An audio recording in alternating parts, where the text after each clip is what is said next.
NVS Fins, Scott Bass, surfnvs.com for all of our listeners' fin needs. Well, of course, best in show at the Boardroom Show is the Twinser design, and NVS Naked Viking Surf. NVS has got a great assortment of Twinser fins, and um, I think they only come. I shouldn't. I should speak out of turn here. I believe they only come in the FCS plug but anyway, go to NVS and find out. Bottom line, get your Twinser fins at NVS. Well, all other fins that I know of on their website have both the futures tab or the FCS tab. And you can even mix and match fins. I know there's on the C drive section, you can get a big C drive, two big side C drives with one small C drive as the trailer fin. So lots of versatility, lots of fins, surfnvs.com, or come see them in person at the Boardroom Show, which is probably the best way to do it. And they can talk you into a unique combo. That is the best way to do it for sure. Yeah. Come meet the people in the surfboard industry at the Boardroom Show.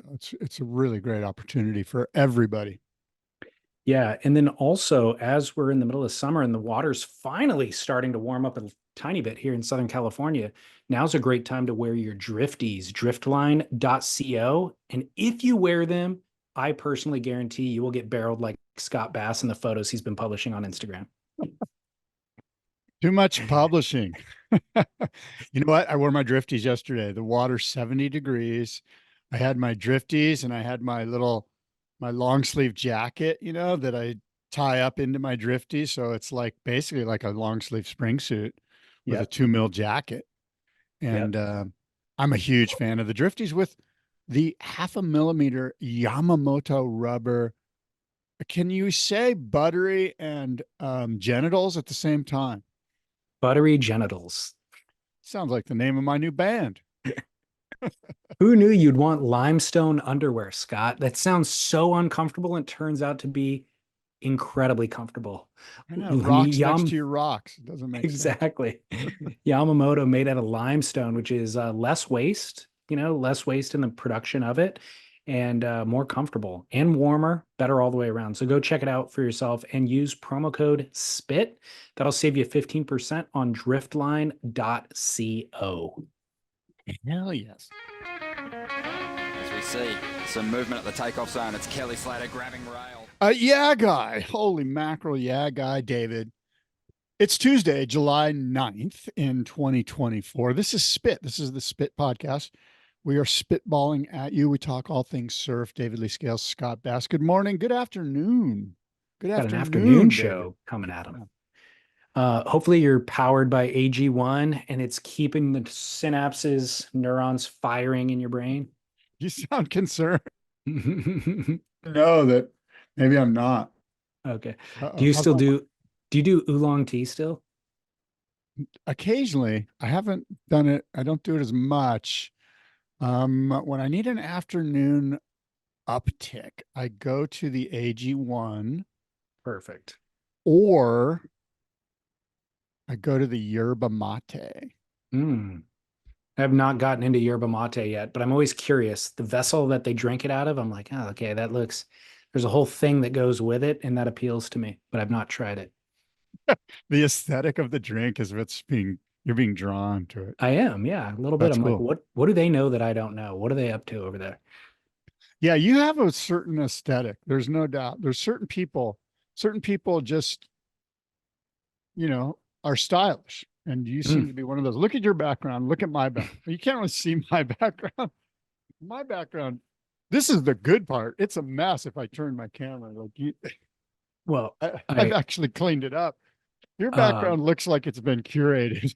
Yeah, it's a little bit phony. The background design for Zoom is a little bit phony. For years, it was just an empty wall. But I made an effort. An interesting thing, the Zoom background, because I kind of feel like this is me, this is it. Like, I'm not going to change to try to look like, because you see a lot of people, they'll like put bookshelves up and put all their favorite books up. Oh, look, those are surf movies you have back. But you know what I mean? Yeah, but here's how I landed on my background is I never decorated the room initially, and I always meant to. And so 3 years into it, and people on YouTube were telling me, hey man, you need some visuals in your setup. I thought finally 3 years into it, I'm going to decorate the room, which I should have done 3 years ago. And so I took the things that are already mine. It's not like I went out and bought these books and magazines or movies to put on the wall. These were all in my closet right there. I just repurposed them, put them on the wall. Well, a couple things. They're VHS movies, aren't they? Yeah. Okay. That's crazy. That's pretty Yeah, old. it is. I think your I audio actually have a VHS. I just randomly have a VHS. your audio got a little scratchy. Did you hit a Oh. wire or something? I might have. How am I now? Still scratchy. Just check 1, 2 me. Hold on. That's better. Check 1, 2. Nope. Went away completely. Okay. How about now? Better. Okay. So you have these VHS tapes in your background. It's an interesting thing. I actually like when I watch the news or whatever and somebody's on Zoom, I'm very interested in their background, especially their books. I want to know what they're reading. I actually wish they would just get out of the way and just focus on the books. Like, move out of the way. I want to see the bookshelf. That's a good But point. it is kind of cliche. Well, the funny thing is, not only do I not have a VCR to play any of these VHS tapes, I don't even have a DVD player if I wanted to watch DVDs. That's how outdated that stuff is. I know. It's interesting, like technology. You want to see something super cool, not to interrupt your thought. No, go ahead. This is a digital disc that I do not have a player for, but I'm going to read to you what it is. It's an interview conducted by Chris Malloy with Mickey Dora. Oh, Chris interviewing Mickey Dora, recorded in, I can't even read what he wrote, at the end of March 2000.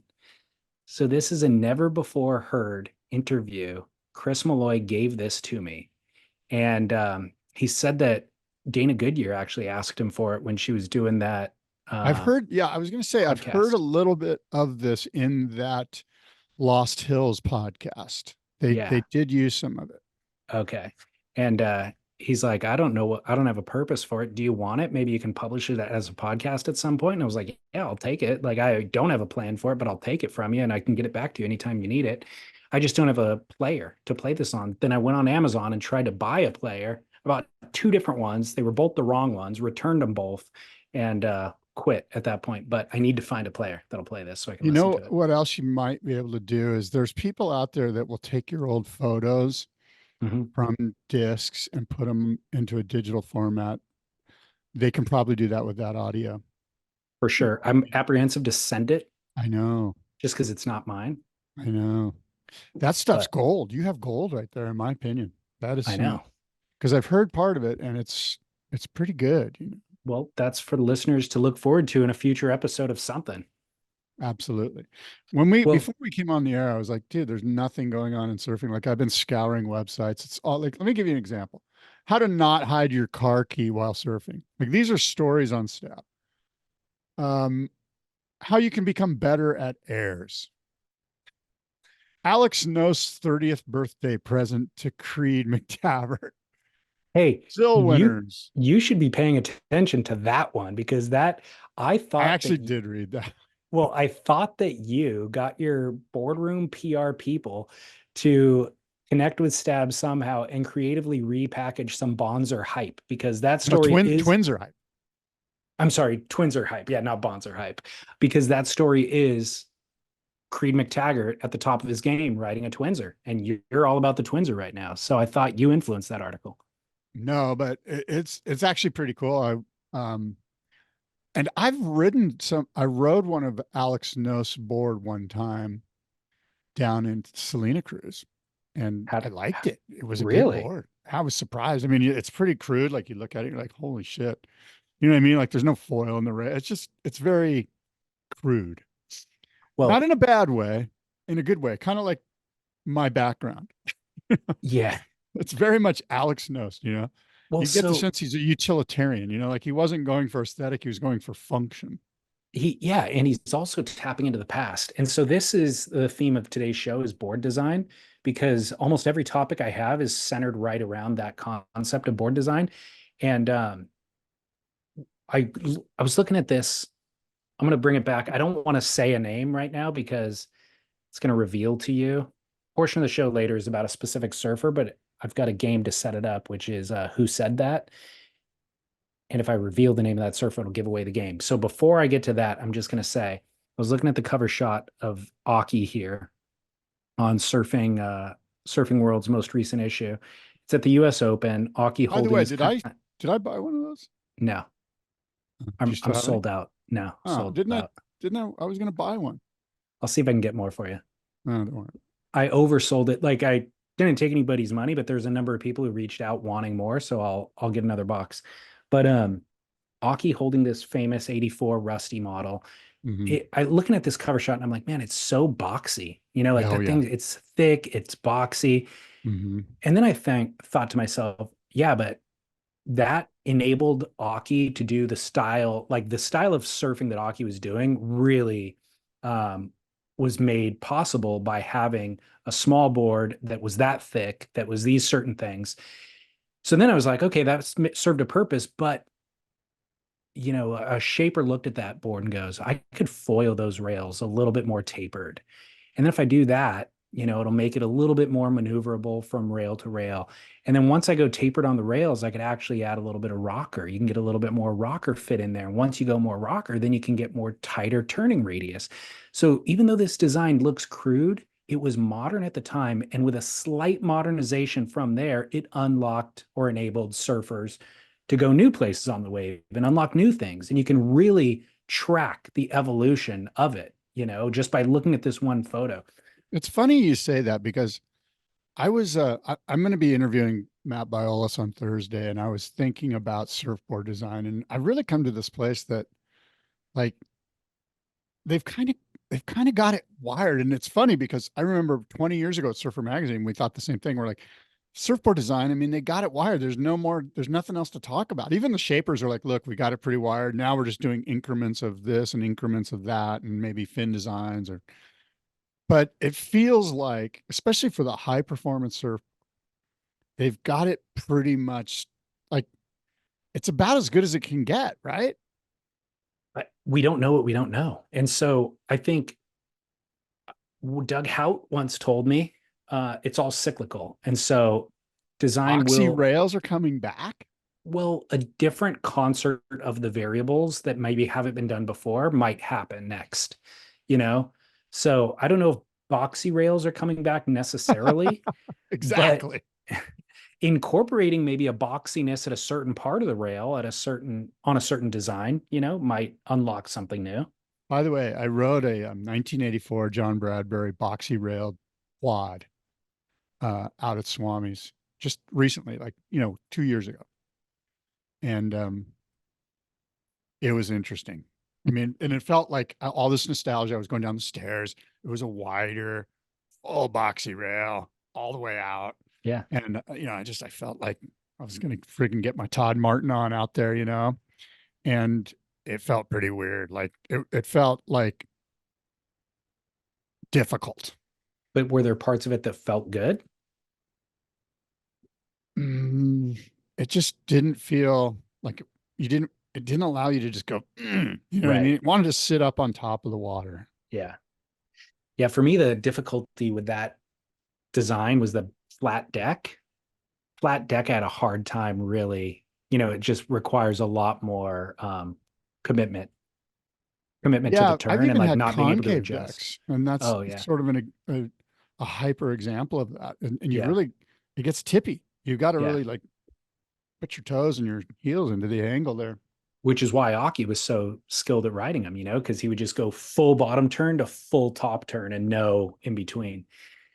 Okay, go ahead. I was just going to tee up Who Said It. Oh, I've got one for you. Do you? I do. Well, this I did in light of this whole conversation.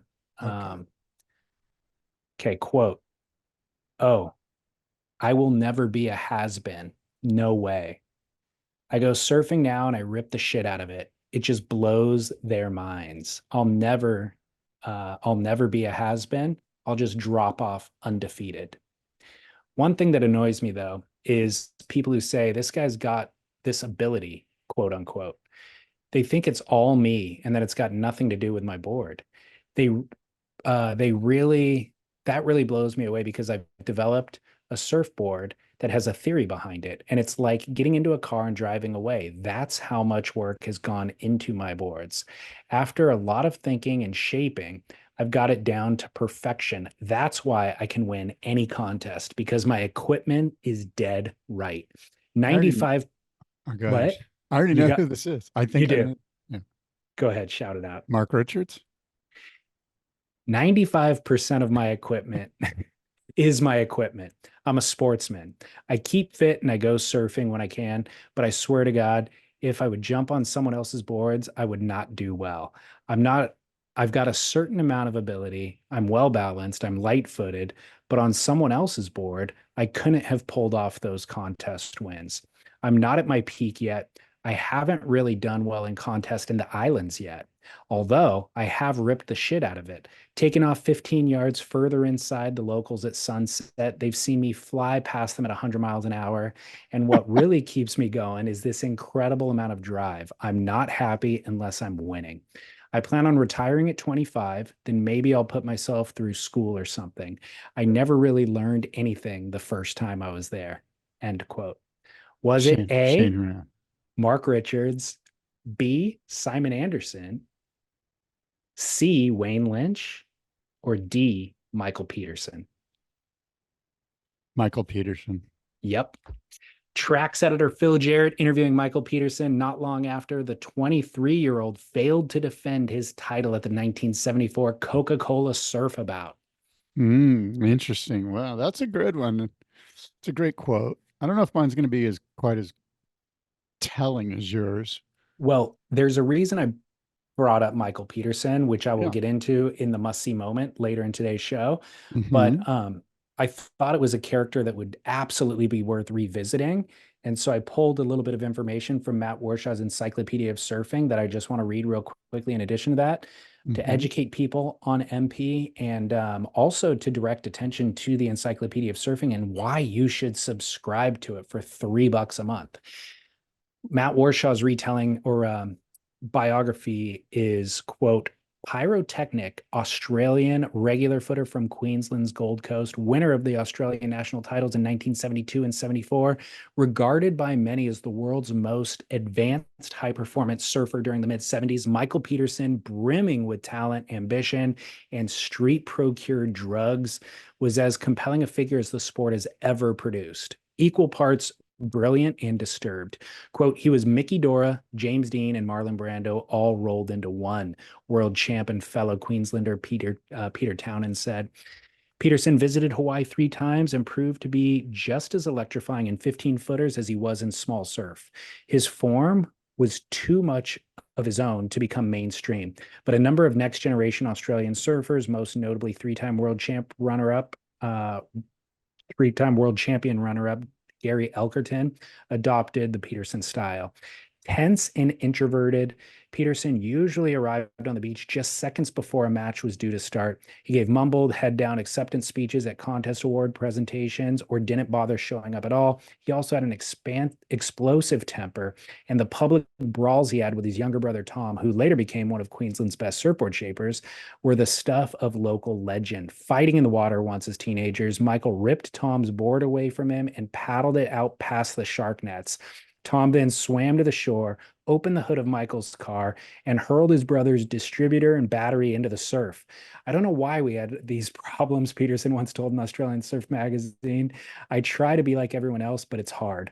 By mid-decade, Peterson was a regular drug user, mostly pot and mushrooms, with a growing heroin habit, all of which fueled his yet undiagnosed paranoid schizophrenia.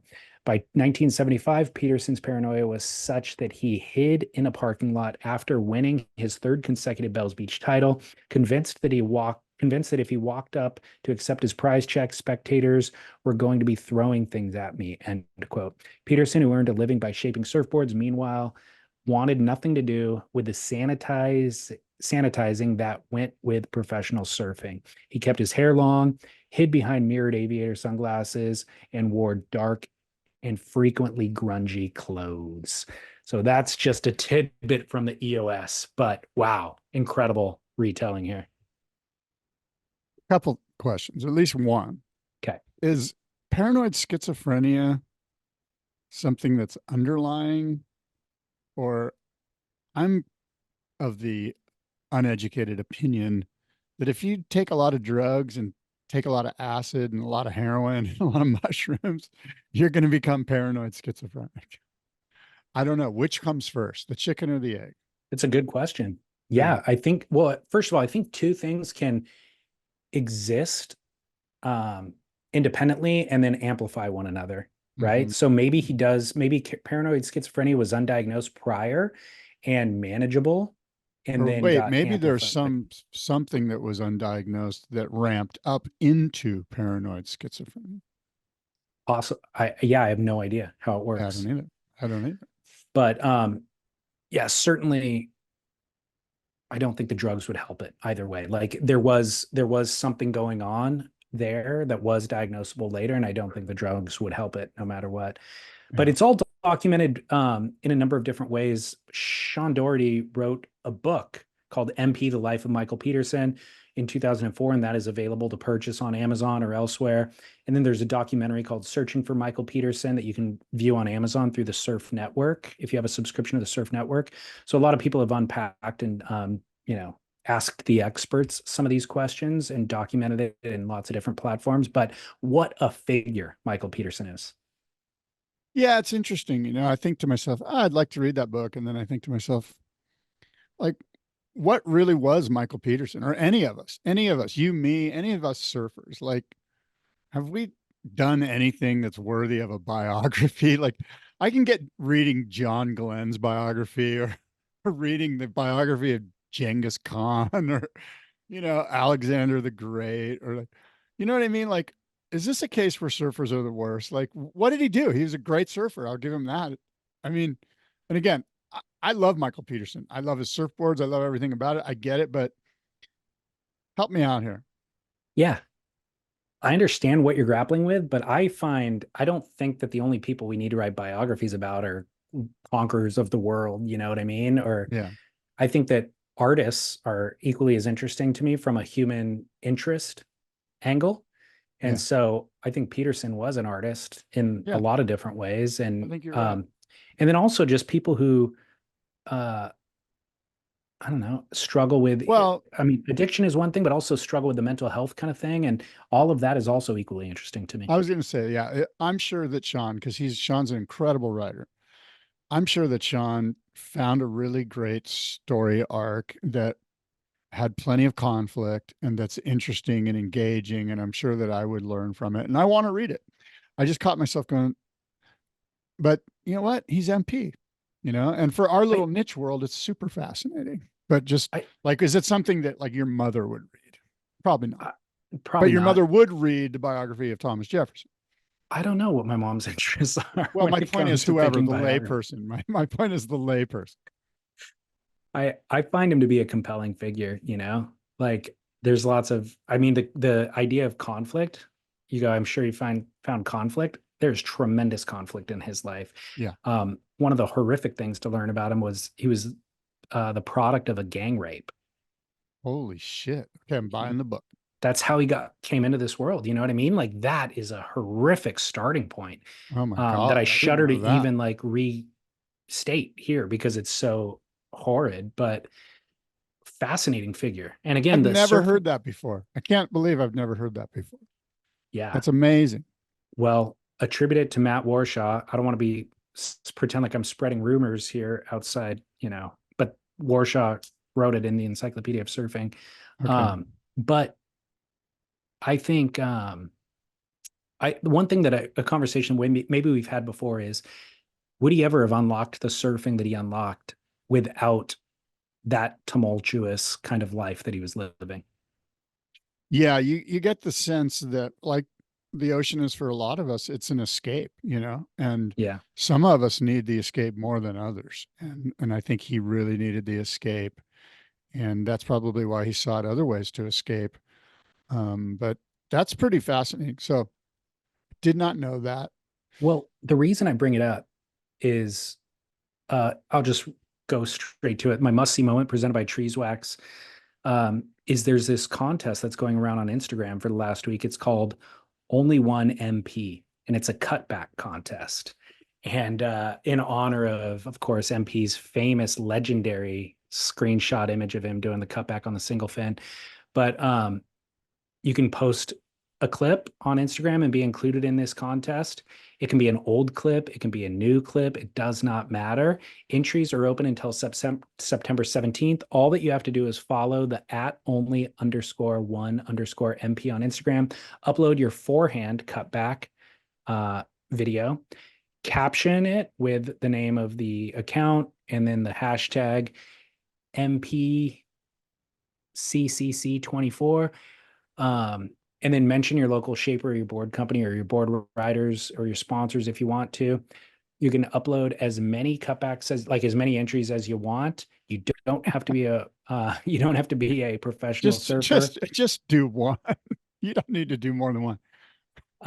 There's an epic major prize for the winning surfer and the winning filmer, and a heap of best categories like best grom, best girl, best guy, shaper, board riders club, and more. I think this is an incredible contest. I love seeing these entries come through. I've seen entries from everybody from Brendan Margison to Brad Gerlach. If Kelly Slater posts that one from Kira, he's likely to win this contest. But it's incredible. You know what I mean? Like, more love for the cutback. It's beautiful to see. I think that's cool. I was going to say Tom Curran's probably, but that's so cool. Would that be wrong if Kelly Slater uploaded his wave Akira and won? Would that just feel like, oh man, we were all having a good time until you showed up and just took the thing from us? I mean, he has to win everything. His ego will not allow him to not win this, I think. Well, I think he deserves to win it. He does deserve to win. That's the other thing. So when I saw that Instagram going around, or that contest, I thought it was phenomenal. And then I thought might be a good time for a little MP education on the show. That's so great. And I want to read that book. I'm going to read that book. I'm going to force myself to read it, but I'm going to be I'm not going to give it better get me right away. You know what I mean? I'm reading the gnarliest book right now. It's called Cloud Atlas, and it's friggin' like I have to reread pages. I know. Did you see the movie? No, but my friends in my book club are like, I'm just going to watch the movie. I'm like, dude, come on, you got to read the book. Is it a good movie? The movie, I liked the movie a lot, but it has, it's very polarizing. People love it or they hate it. It's made from the same filmmaking duo that made the Matrix movies. So there's a lot of hype going into the film, and the book, I guess, has a big following. So a lot of hype surrounding the release of the film. And then it was a very divided audience. I don't have as much invested as some other people do in the filmmakers or the book. So I just watched it and I liked it a lot, but it is what you're saying. It was out there and took a little bit of creativity to fully appreciate. I bet it would be really hard to adapt that book to the film. So, wow. Yeah. But Tom Hanks is the lead. I think Halle Berry was in it.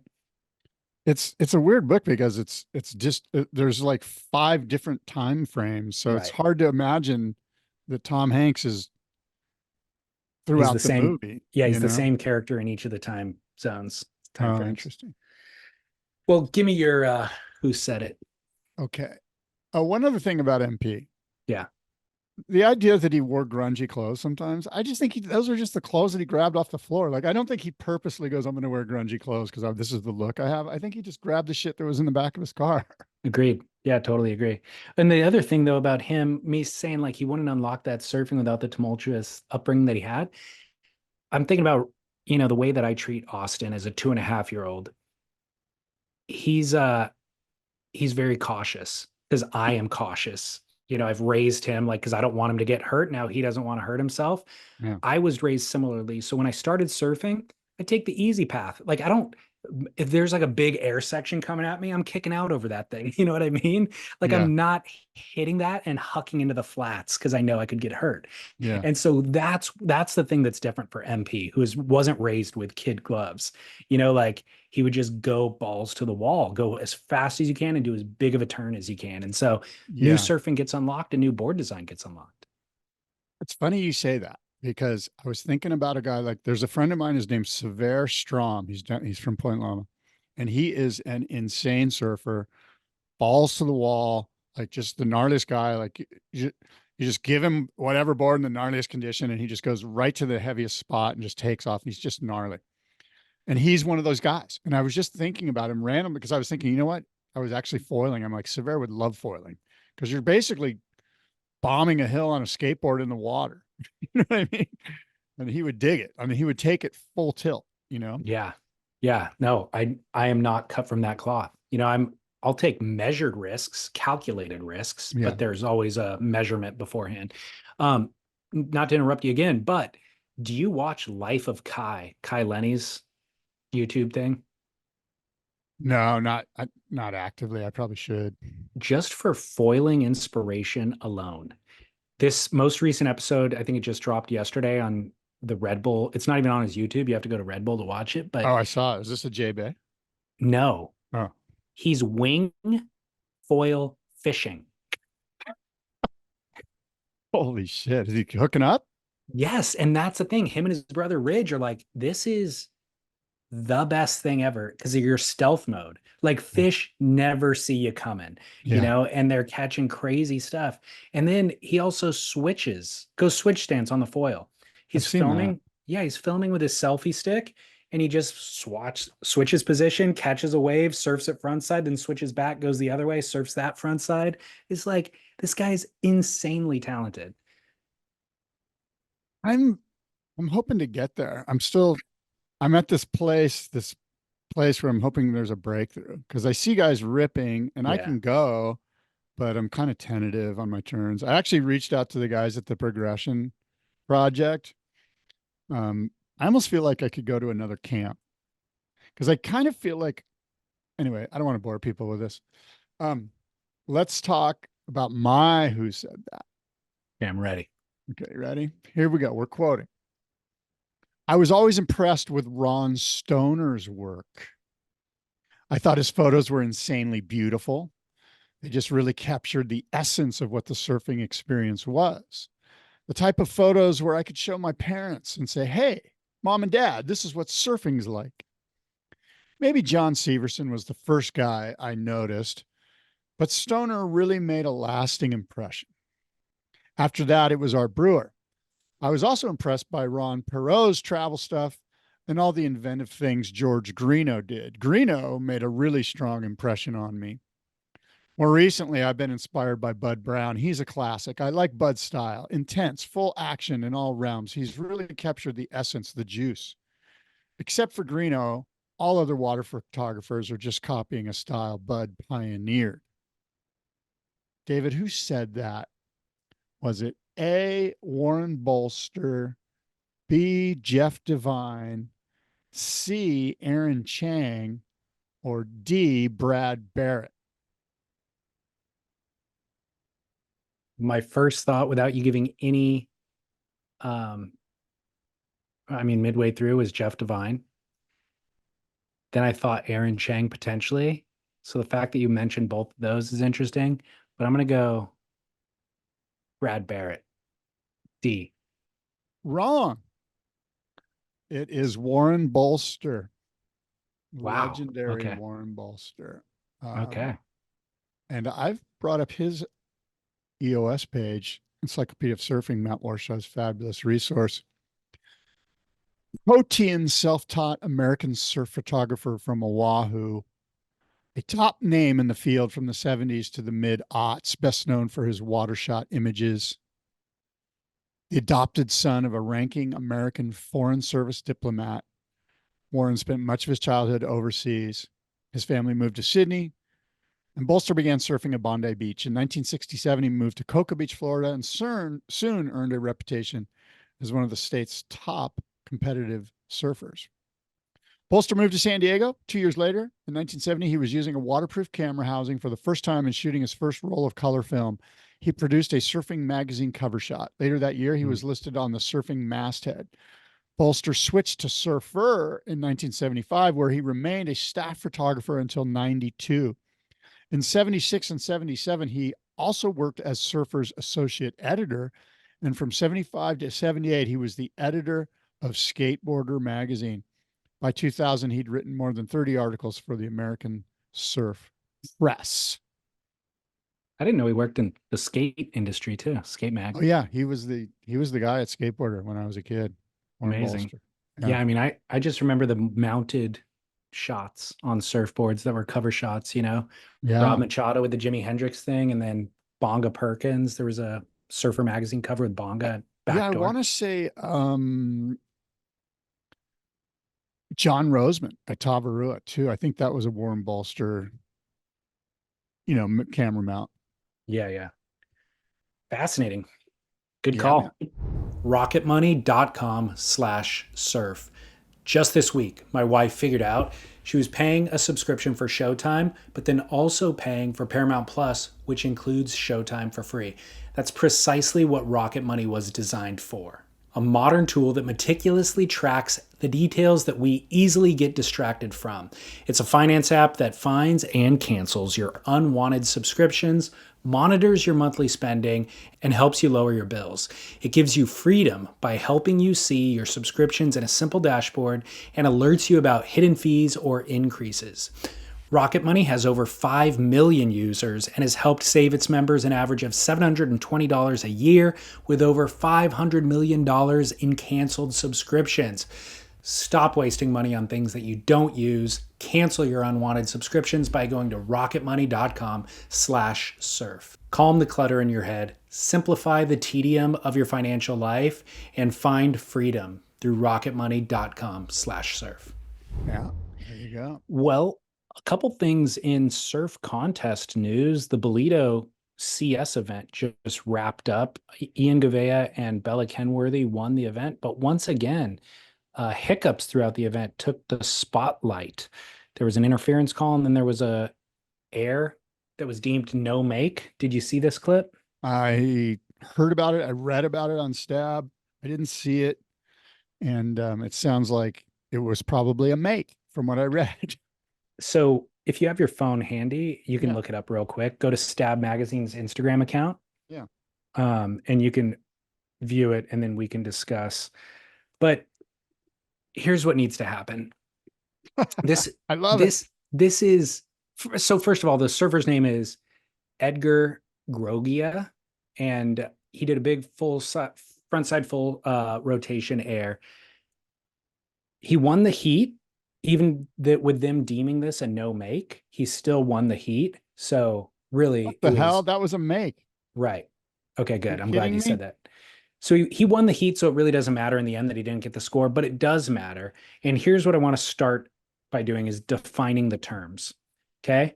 So people use the term landed, so the question is, did he land that? People use the term make. And I think that's what Stab Magazine put at the text on the screen. It was like, did he make this? And then we also talk about rode out. Did he ride out of it? And I think that defining those terms will allow us to better answer the question more specifically, but we could take all three of those questions and ask them about that particular air. Did he land it? Yes, he absolutely landed it. He landed on his board, after doing the air. Did he make it? That's a little bit more nebulous to define, but I would argue he made it because he landed A and then he continued forward with momentum after he landed it, right? So that would call it a make. So then the final thing is, did he ride out of it? And I would say also in this instance, yes, he rode. The forward momentum that he made it with was under his own control. Like he landed it, rode forward under his own control. That's a make, So the judges, the fact that they deemed that a non-make and gave him a 1.17 is totally incorrect. But they need to get this thing sorted out. Like the fact that we're still having this conversation at this point is totally insane and criminal. Yeah, it's ridiculous. And it's also one of those things where it's just common sense. If you showed that to your mom, sorry to bring her into this again. Again. Or your dad or any non-surfer, and you said, hey, check this out. Do you think he made it? They'd all go, yeah. What do you mean? Of course, he's riding the wave out. Yeah. It's just a common sense thing. At some point, it's like, we're thinking too hard about this. I have no idea why we're still even talking about it. Like it's insane that they would have deemed that a no make. I don't know what criteria they have. The problem is, obviously, with the judging, they try to make an objective judging criteria. And when I think about trying to apply that to this, it doesn't matter. Like if they were to deem, okay, you have to be standing on your board for 3 seconds, let's say. Each scenario requires its own criteria almost. You know what I mean? Like you have to judge each individual scenario differently, because even if somebody landed on their board for 3 seconds, but the wave overtook them, like, and they were, there'd be an argument there that they didn't make it because they weren't moving with forward momentum. Or even if they did, if it wasn't under their own control, then maybe that would be an argument. So you really need, creating an objective judging criteria is not the answer here.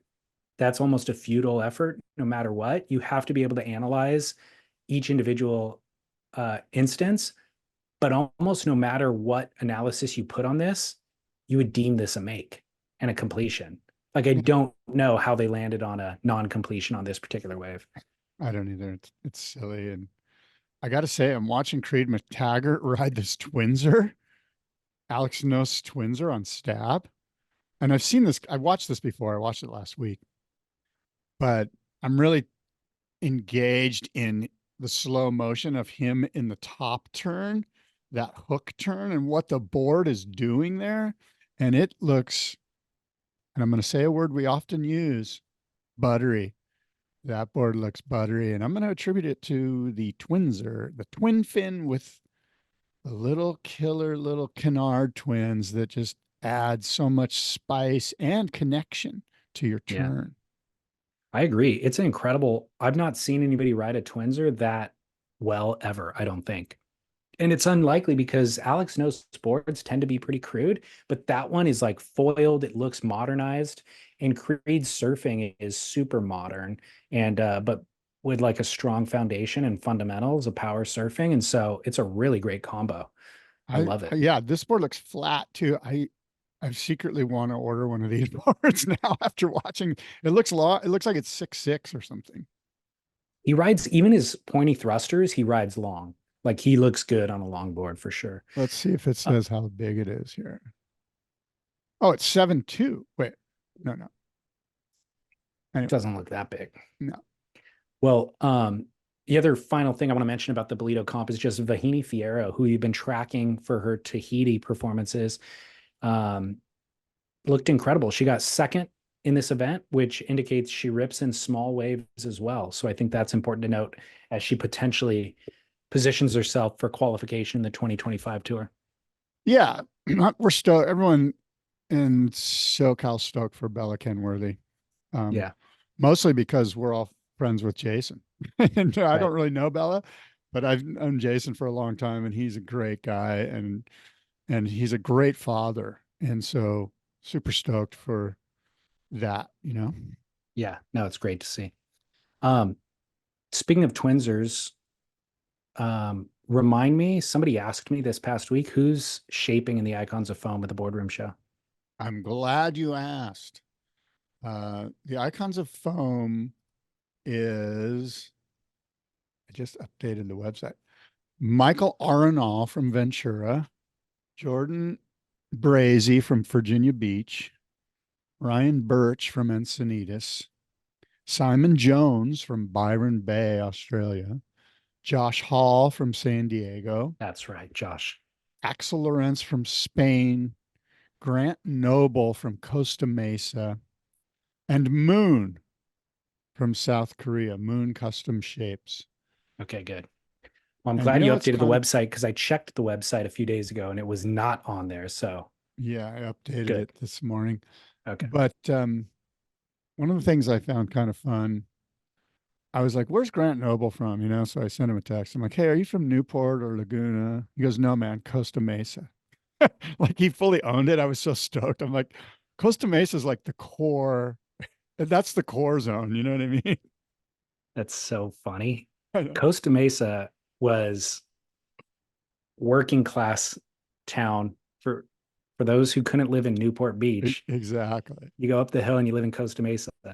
Well, let me tell you how Costa Mesa has changed. Yeah. Costa Mesa I don't know if you could buy a house there for less than $2 million. No, I agree. But I just thought it was cool that he had the opportunity to go, yeah, just put Newport, Yeah, because exactly. Costa Mesa isn't, it's totally beautiful place to live, but it's like, I've always thought of it as like inland from Yeah, Newport, exactly. Yeah, no, but you have pride. If you come from the working class town, you have pride. But Yeah. also, it should be stated how much surf industry has come from Costa Mesa and is still currently in Costa Mesa, from Quicksilver and big brands to independent tiny board builders like Mike Estrada, Cordell Miller, um, Dano, Yeah. I endless. think Panda gets boards out of pure glass. There's a ton of Panda's got a shaping Lance bay apart at from, Pure Glass.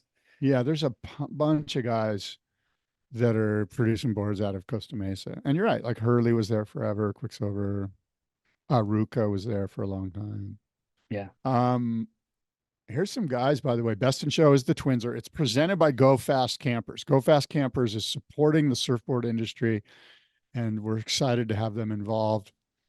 So if you're a guy that goes to Baja or you like to go camping, check out Go Fast Campers. They've got the most deluxe custom camper shells in the world. Um, Here's some names: Jeff Matsuno, Kay Hawkins, Sean Madison, Rob Dreyer, Brian Boyle, Drake Abramson, Bob Merson, Noah Budrow, Jeff Beck, Robert Johnson, Zach Beekler, Sam Tasher, Channel, Britt Merrick, Ashton Pickle, Jordan Brazy.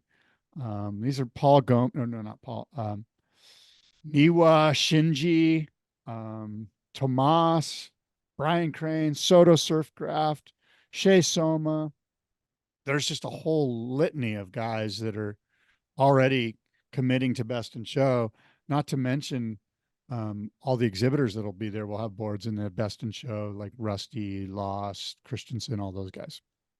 What does somebody have Totally. to do to get aboard a Twinser into the comp? Well, that's cool, is that it's free to enter. Any surfboard builder in the world can enter for free. You can have a board on display at the Boardroom Show in the Best in Show exhibit.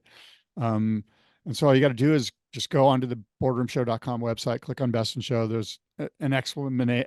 It explains how you enter, but basically you just send me an email that says, hey, I want to be there. And I'm like, cool, bring your board on Friday when we're setting up, and you're in. And I think we're going to have public judging this time. So there's going to be a combination of expert board builder guy that does some judging, and then public voting as well. So it's going to get a chance for the public to go, oh, this is the one that I really like. I'm voting for this one. Interesting. I'd say leave it to the judges.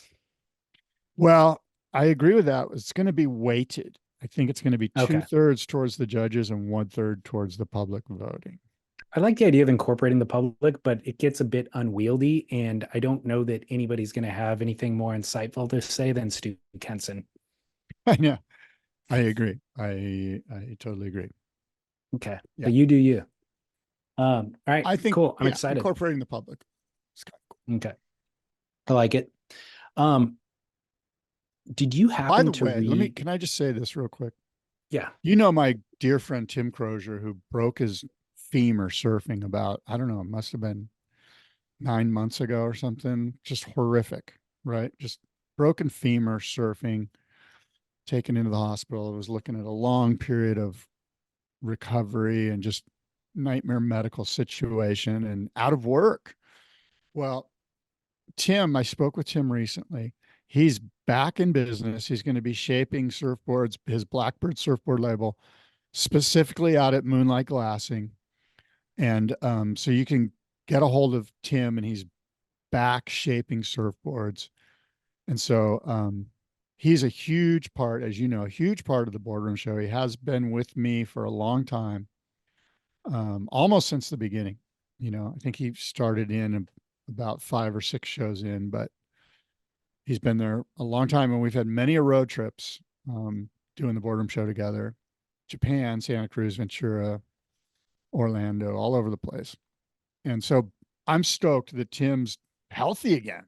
Mhm. He's walking. He's so stoked to be walking, which means he's shaping. And reach out and order yourself a Blackbird surfboard. He's made me some great surfboards. I'm a big fan. So yeah, that's my shout out to my friend Tim. Great call. People know Blackbird, and I got a Blackbird Hawkeye like 2 years ago, maybe two and a Oh, half years my son ago. loves his Hawkeye. He's had It's two of them. epic. Yeah. Yeah. It's a twin fin, and I rode it a lot for like 6 months. The first 6 months that I got it, the thing was incredible. And actually, I've seen it in the garage in the last month or two, and I've been wanting to take it out again because I had nothing but great experiences on that board. So yeah, Blackbird, big fan, and of course Moonlight Glassing. What? Huge fan of Moonlight. That's an epic hookup. It is. And Moonlight's a legendary glass shop. And Yeah, of course, when I think of Moonlight, I go way back with Moonlight, like 81, 1980. And so I've had quite a few surfboards come through that glass shop. That's everybody sort has. of the local glass. Yeah, exactly. Yeah. Everybody has. All Awesome. right. Well, what else do you got? Oh, I've as got a mussy moment. Well, as we lead real quickly before we close out with the must-see moment, as we lead into the Olympic kind of final 2 weeks. Oh, yes. I'm glad you brought this up. I have the heat draw. Do you? No, I don't have the heat draw. I got the How's heat it draw. look? It looks interesting. I think the girls, here's what I think. By the way, the surf's going to be huge tomorrow at Chopu. It's going to be 12 feet. The next day it's going to be 15 feet. I looked at the far out forecast on the 24th, which is as far out as the Surfline forecast goes. It's 15 to 18 feet and good, like good winds. You know what I mean? Now you were telling me it starts on the 28th or Let the me see it. 26th. I don't remember. I want to say 27th of July to August 5th. Okay. So they'll probably be on the downward trend of that swell, but you know how these things are. There's usually a couple swells back to back. We're hoping for that. But on the 24th during practice time, it's 8 to 10 and 15 to 18. It's going to be massive. It's 15 to 18 tomorrow and the next day as well, by the way. So the reason I bring that up is when you look at this heat draw, I say to myself, there, especially in the women's division, mostly because I don't know who these women are. I just feel like it's going to be gnarly. There's going to be heats that nobody even catches a wave. Yeah. If it's 8 feet, it's going to be kind of, in a way, kind of not sad, but a bit of a Travisham mockery. You know, both a travesty, a sham, and a mockery all rolled into one. A Travisham mockery. As we've stated leading into it, like it's an indictment, or it's a failed criteria to get into the Olympics. Basically, the qualification process to get into the Olympics did not allow for the best surfers at that venue to get into the contest, because I don't know how many slots there are in the comp, but there's 24 per gender. So there's definitely 24 surfers that would be worth watching in that swell on the men's side and the women's side, but not necessarily two from each country. Yes, that's a better way to put it. Because, for instance, do you think Yolanda Hopkins from Portugal is going to beat Carolyn Marks? Maybe she is. See, I don't want this to be an indictment on, this is more an indictment on my ignorance of who's who than it is. Well, but I look at this and I go, look, Carolyn Marks, Vahini Fierro, Tatiana, Tyler Wright, Brisa, Joanna DeFay, Luana Silva, Carissa Moore. We got a semifinal. Let's just go right there. But that's not fair. That's not, I mean, Siqui Yang from China, if it's friggin' 8 to 10 foot, let's be clear. When it was 8 to 10 foot, when they first had events at Chopu in like 96 or whatever, there was professional world-class surfers who were like, holy shit, this is gnarly. And these are guys that have been on the world tour forever. And they went and they surfed it, but it was like nothing they'd ever experienced before. And that's what's about to hit some of these young ladies in the face. The men's side is more manageable. Yeah. I love the idea, though, of an Olympic story where it's like somebody you never heard of before, you know, showing up and beating the most famous person. But that's not going to happen in surfing. That's not going to happen at Chopu. You know what I mean? Like there's no chance, unless the Portuguese surfer who you name, Yolanda, unless maybe she's been training at Chopu. And you and I clearly aren't tapped into who's out there on every swell. And so maybe Right. she has been, Right. but the odds are Here's Caroline the Marks and greatest Carissa story Moore from are the ones who are going Chopu, to win. from the women's side. Here's the greatest story.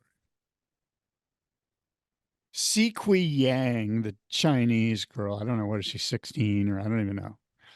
She somehow gets through a couple of heats, and then it's the quarterfinals and she doesn't show up. It's like 8-10. It's gnarly. She doesn't show up. Everyone's like, oh, she wimped out. No, she defected from China. They grabbed her. The State Department took her to the embassy in Tahiti. She flies out of Papeete and she's off to Los Angeles. It's a defection. That would be a great Olympic story. We need a defection. Wow. Yeah. Okay. We will see. What is your prediction for Felipe Toledo? I mean,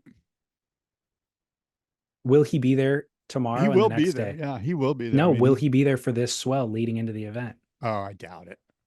He I mean, needs he to might be there, but will he be catching waves? Those are two different things, you know. That's where we need the cameras monitoring. I want Felipe to do well. I would be stoked if we all just went, cool, we can, that story's over. We don't need to talk about that anymore. He's overcome the monkey. The monkey's off his back. Yeah. But until that occurs, we have to sort of talk about it. It's kind of the elephant in the room. Yep. And well, you know, look, I've said all along, I think Alan Cleland Jr. is going to surprise people. I hope he's doing time out there, because no matter how good you do at Mexican beach breaks, you got to put in some time at Chope. And I'm sure he is. I'm sure he is, because he's that type of guy. I'm going to, presuming the swell is big, I'm going to put my money on John Florence for the gold and Vahini Fierro for the gold on the women's side. Yeah, those are the two obvious ones for sure. For sure. And I mean, look, we got Jack Robinson. Are you kidding me? Gabe Medina. Are you kidding me? Zhao Chianca, backside. Ramsey Buchheim could surprise the crap out of you. Yeah, Ramsey could Griffin Colapinto could surprise you. All these guys. Kalu Voss, by the way. Kalu Voss is a gold medalist. I'm sorry. Yeah. He's got to be a favorite. I just saw his name. So the guys, there's a ton of guys. Now there's a gentleman named Tim Elter from Germany. Ever heard of him? Good luck, Tim. He's got his heat one is against Ethan Ewing and Jordy Smith. Yeah, good luck. Well, the reason I mentioned the Olympics was just because Stab Magazine did a long interview with Shane Dorian. Yeah. Shane Dorian is the coach. Obviously, he's coaching John Florence, Carissa Moore, Griffin Colapinto, Katie Simmers, and Caroline Marks. Yeah. And wow, what a roster of athletes to be coaching, and what a coach they have access to.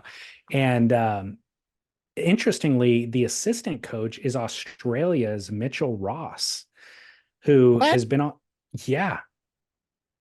That's so lame. I think that's just lame. What the hell are we even doing this for? Like, you're either Australian or you're not. You're either American or you're not. Like, why are we mixing and matching?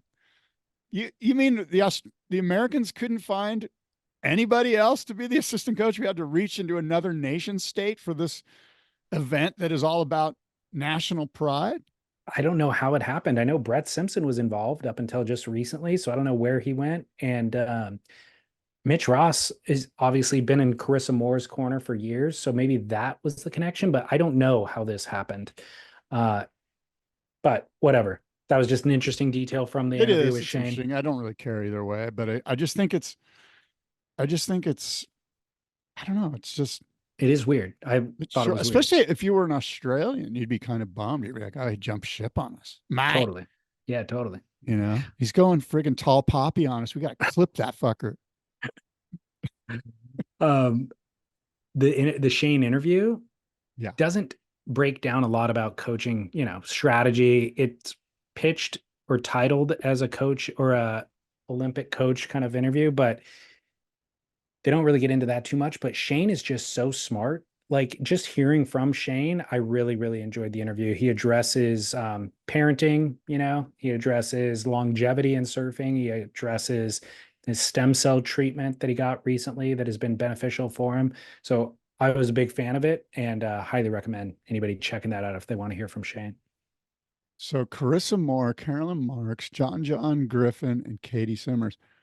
1, 2, 3 of those are riding Mayhems. John's riding a Pizell. Katie's riding a Borst. Is that correct? Carolyn Marks ride a Mayhem? Yes. Interesting. I'm going to have an interview with Matt on Thursday. So I'm going to talk to him specifically about the Olympics. Yeah. Perfect. Right on. Well, what was your must-see moment? My must-see moment is, it's old, and I found it on Stab, and I watched it, and I thought it was fabulous.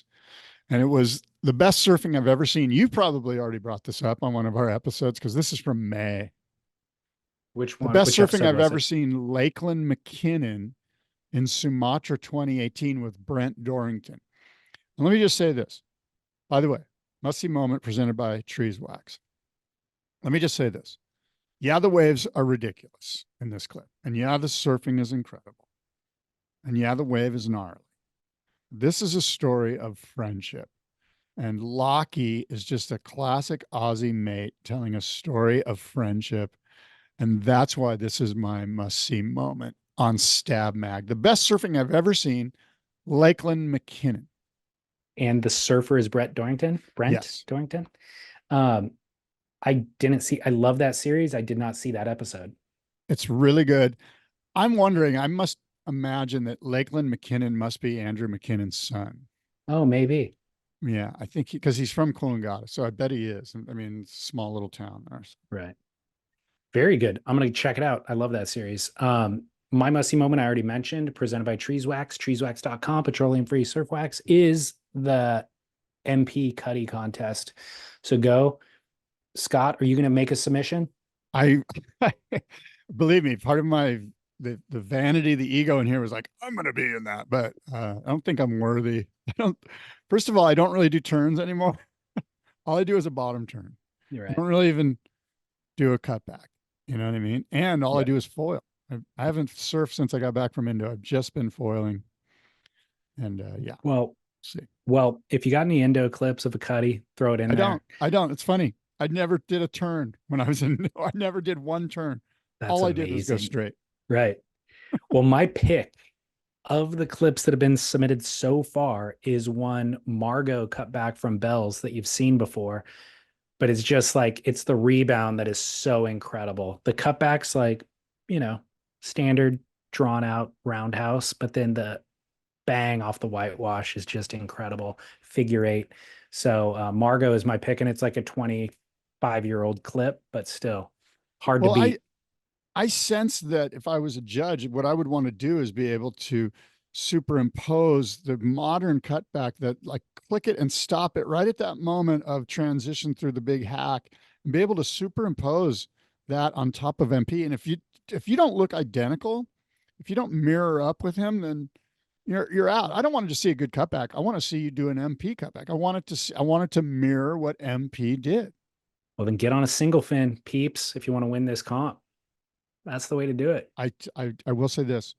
The greatest roundhouse cutback I ever did was on a board very similar to what MP is riding. Really? It was a flat, stubby, round thing, a single fin with a big archy rake fin. It was probably 5'10". It was epoxy, believe it or not. Wow. And I remember doing this cutback and just going, oh my God, that's the best cutback I've ever, like I was blown away how, like everything must have came together. My board must have been in the right arc of the wave, and the wave was formed. Like everything just, it was 1 in a million. Wow. That feels good. 3-foot wave at Swamis. Sorry. Right. You're giving me that look like, geez, Bass, stop bragging. Well, probably wasn't that great. By the way, it was probably not that great. No, but when it feels like that, it generally is. It felt good. And then you got to chase that for the next 20 years of your life, trying to recreate it. Oh God. Well, in addition to a must-see moment, I have a Duke this week, and my Duke is one Dane Henry, whose name you don't know, but he was in the Skull Candy Oz Grom Open, and he made the final. And in his final, he did a frontside backflip in the Pro Junior, and he got a 10-point ride for it. Did you see this clip of this kid doing this? No, I didn't. That's cool. He pumps. I've seen John do this here before. He basically gets up on a right front side, pumps, and the first section of the wave, he does a backflip. Like goes into it. The way he approaches it, you're like, is he going to go for like an alley-oop? But he's like hunched down a little bit differently. He just grabs both rails, does a full backflip, and lands beautifully buttery. And it was in a final on the first section of a set wave through all caution of the wind, got a 10-point ride for it. Wow, that's cool. Well, congratulations. Dane Henry. Worthy of Duke status. Dane Henry, put his name on your memory list. Oh yeah, he's right there. He's at the top. All right. Hey, look, we said a lot. Until next time, adios and aloha. All right, Scott, we have a few days left. Real Water Sports is still doing their 4th of July sale. And let me tell you, there are smoking deals. I mentioned a couple of deals last week on surfboards, but it's not limited to surfboards. You can find NVS fins on there. You can find traction. You can find leashes. You can find board bags. 4th of July sale on realwatersports.com. Well, look, every time we bring up Real Water Sports, by the way, it was a year ago. Wasn't it a year ago today or something that we were at Waves, North Carolina at Real Water Sports? Yeah. And I was in the Real Water Sports store just geeking out on all they have so many insane surfboards in there. It's like being an 18-year-old in a Victoria's Secret store. You know what I mean? Like I had wood, you know what I'm saying? Like I had surfboard wood. It was incredible. I saw you touching the curves. Oh yeah. And the contours on each of those boards. Oh yeah. There was a lot of rubbing and touching going on. Got creepy. It was very creepy, but it was wonderful. And go to Real Water Sports. They've got all the stuff you need, and you can go online and check it out and have that same kind of like experience online. I mentioned the surfboard sale, but it's not just surfboard related stuff. It's also kite stuff. It's also soft goods just for, clothing Armstrong and stuff foils. like that. Foil stuff. The Armstrong foils are insane. By the way, I want to reach out to our friend Joey who taught us how to foil. At some point, I want to say thank you. You're a part of my origin story. He set you off on a path. Yes. Oh, I'm a big thanks. Well, yeah, experts there as well, teaching the lesson. So go to realwatersports.com.